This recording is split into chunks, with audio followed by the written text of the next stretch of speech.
خير. الصبح عملت مراجعة عملت بث مباشر مراجعة بس دلوقتي ان شاء الله نعمل بث مباشر مراجعة علم اجتماعي. احنا بقينا بالليل يعني تقريبا من الساعة دلوقتي 11 الا تلت. انا كنت عاملة المراجعة الصبح بدري. معرفش ليه الناس نسيت تقريبا ان انا بعمل بث مباشر، معرفش يعني انا كده كده ايه هطلع اعمل المراجعة. وكده كده كنت هعملها بث مباشر، فلو فرضا ان البث فصل او حصل حاجة فانا هسجل يعني الفيديو اللي انا هقوله زي الصبح بالظبط، زي ما عملت الصبح بالظبط. ماشي، تحسبا يعني ان حاجة تحصل كده حاجة تحصل كده، فهنسجله زي الصبح زي ده كده. ماشي. نحل بقى ان شاء الله اسئله. دلوقتي احنا بنحل من كتاب الامتحان.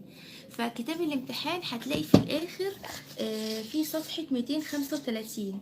صفحه 205 ده الكتاب الجديد. صفحه 235 فيها يعني اختبارات على الشهر، ففيها اختبارين على شهر اكتوبر. هنبقى نحل منها. وادي الورقه اهي، نخلص بس المراجعه ونحل منها ايه اسئله.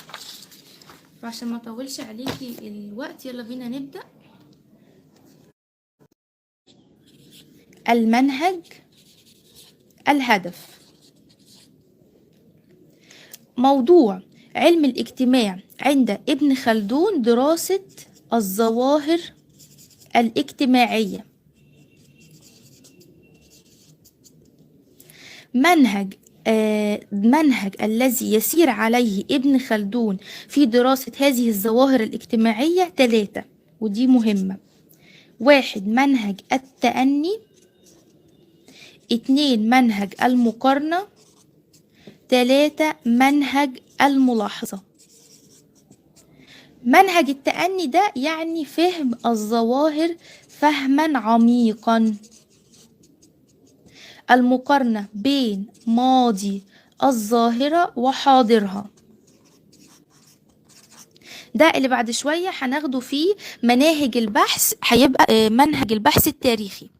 والملاحظة دي اللي هي المراقبة، فاحنا بنعمل عندها نضارة كده. ما هو الهدف بقى من دراسة الظواهر الاجتماعية عند ابن خلدون؟ هدفين. 1 صياغة قوانين علمية